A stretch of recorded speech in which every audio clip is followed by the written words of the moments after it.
There have been getting on for 200 guests in the garden here at 10 Downing Street, the second annual Armed Forces Covenant reception hosted by the Prime Minister.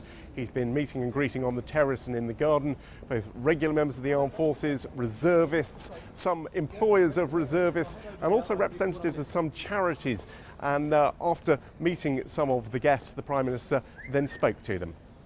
A hugely warm welcome to number 10 Downing Street and this lovely garden on this very hot evening.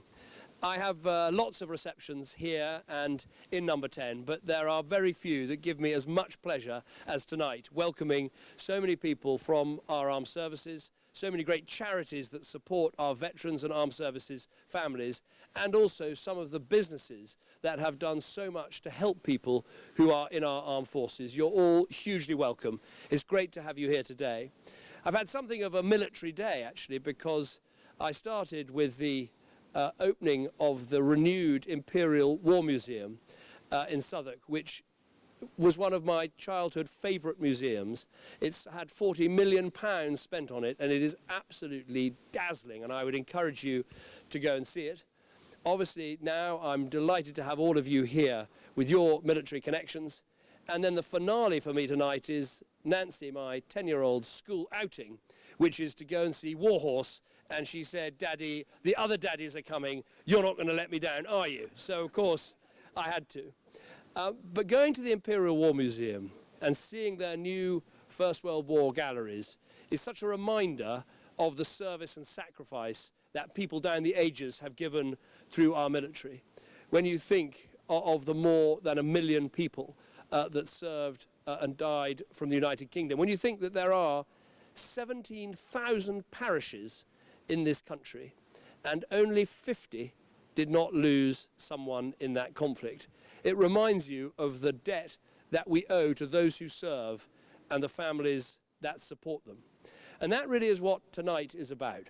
It's about the military covenant and how we every year refresh and renew it. And there are really just three things I wanted to say tonight. The first is, to me, the military covenant is a really important commitment.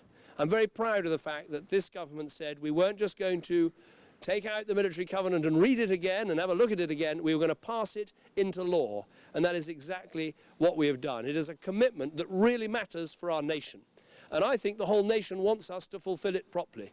I feel a great sense in this country that for years we haven't done enough to recognise what our armed services are, what they do, the values they bring to our national life, and we should do more to thank them. So the first point is a proper commitment now properly based in law.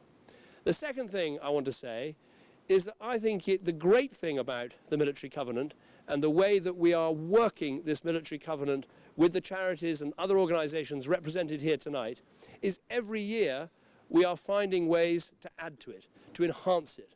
I won't name all of them, but things like having a pupil premium for forces children, I think that's a good advance. Having more operations and more rights in terms of the health service and prosthetics, I think that is a good advance. What the Mayor of London has done in terms of transport, that is a good advance. Tickets for Troops, a brilliant organisation that's gone from nothing to now making sure that our military personnel can go and see the best matches, the best concerts, another great advance. With the British Legion and with other charities, every year we've tried to make some real step forward to make sure that the military covenant is a living and breathing document. And that brings me to the third thing I want to say, which is that tonight I think we can mark some more good progress. And I just wanted to mention the things that are happening this year in terms of the military covenant.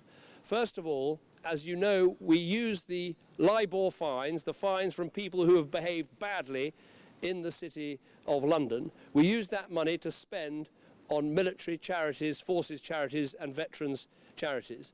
And tonight we have this announcement that we are spending £16 million of that money on veterans housing and veterans housing organisations to expand it right across the country for people at the end of their lives and for people leaving our services. And I think that is a real advance. The second thing we can celebrate tonight is the employers who for the first time now have a proper scheme to recognise those employers that actively support our military. There are bronze awards for those who are supportive, There are silver awards for those who actively go out of their way to support our military, and then there are gold awards for those businesses that actually advocate on behalf of our armed forces and who are the model employers, particularly of those who are in our reserve forces that we want to see expanded. And I'm really grateful to the employers here tonight who really are helping us to expand our reserves and make sure that those people who serve in our reserves are properly looked after by the businesses that they work for. So I think we can celebrate that tonight. The final thing we can celebrate tonight is that we now have a situation where every single council right across this country has itself adopted the military covenant and made their own commitments. I think the Scilly Isles was the last to go, and so now everywhere in this country our local councils are doing the same as the government and signing up to the military covenant, to its principles, and to supporting veterans and our service personnel and families in their lives. I want this country to be an exemplar of how we value those who serve and the families that support them. We value the service that you have given. We value what you stand for. We value the values that you live by, of service before self, of pride and patriotism in your country, of believing in those commitments you make when you join up to serve the Crown and our country. So thank you for coming tonight. Thank you for all the things that all of you are doing to make sure that the military covenant and the value we put on our armed service personnel and their families is the greatest one we can make in this country. And as I say, if you have other ideas for more things that we can do to make the military covenant a living, breathing document where we improve those services every year, don't keep it to yourself. Share it with my government, share it with Oliver Letwin, share it with the defence ministers who are here tonight, and we will try and make a reality of these things, because our country rightly is incredibly proud of what you do, and we want to prove that to you every year as we go ahead. Thank you very much for coming tonight. Now, the Prime Minister's critics will dismiss this as little more than window dressing, all style and not really any substance. But the Prime Minister has long said that the Armed Forces Covenant isn't just about what the government can do, it is about what society as a whole can do. And he sees this as the government showing a lead.